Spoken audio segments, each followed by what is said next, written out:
ভালোবাসা দিবসের দিন ভালোবাসার মানুষের সাথে ভালোবাসার বন্ধনে আবদ্ধ হন মডেল অভিনেত্রী স্পর্শিয়া।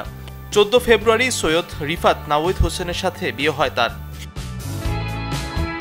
এবছর শোবিজে বিয়ের সুর ওঠে অভিনেত্রী মৌসুমী হামিদ ও নির্মাতা আবু সাঈদ রানার হাত ধরে। দীর্ঘদিন প্রণয় শেষে 12 জানুয়ারি বিয়ের পিঁড়িতে বসেন তারা। একই দিনে বিয়ের খবর প্রকাশ্যে আনেন ছোট পর্দার অভিনয় শিল্পী ফারহান আহমেদ জোভান। তার স্ত্রীর নাম সাজিন আহমেদ নির্জনা। 14 জানুয়ারি বিয়ের খবরে শিরোনাম হয়েছেন অভিনেত্রী নাজিয়া হক অর্ষা ও অভিনেতা মুস্তাফিজ নূর ইমরান, যেখানে তারা জানান 3 মাস আগে ঘরোয়া আয়োজনে মালাবদল হয়েছে তাদের। 21 জুন বিয়ে করেছেন ছোট পর্দার অভিনেত্রী সালহা খানম নাদিয়া। পারিবারিক আয়োজনে সালমান আরাফাতের সাথে বিয়ে হয়েছে তার। এর আগে 17 জুন অভিনেত্রী রুকায়া জাহান চমক বিয়ে করেন ব্যবসায়ী আজমান নাসিরকে।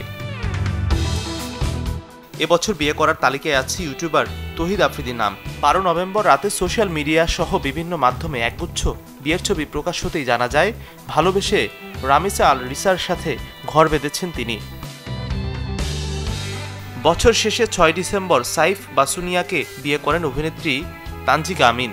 অন্যদিকে 16 ডিসেম্বর খালিদ হোসেন অভির সাথে মালাবদল করেন হাজার বছর ধরে সিনেমায় টুনি চরিত্রে অভিনয় করে পরিচিতি পাওয়া শারমিন জোহা শশী। মাজহারুল ইসলাম তামিম, চ্যানেল 24।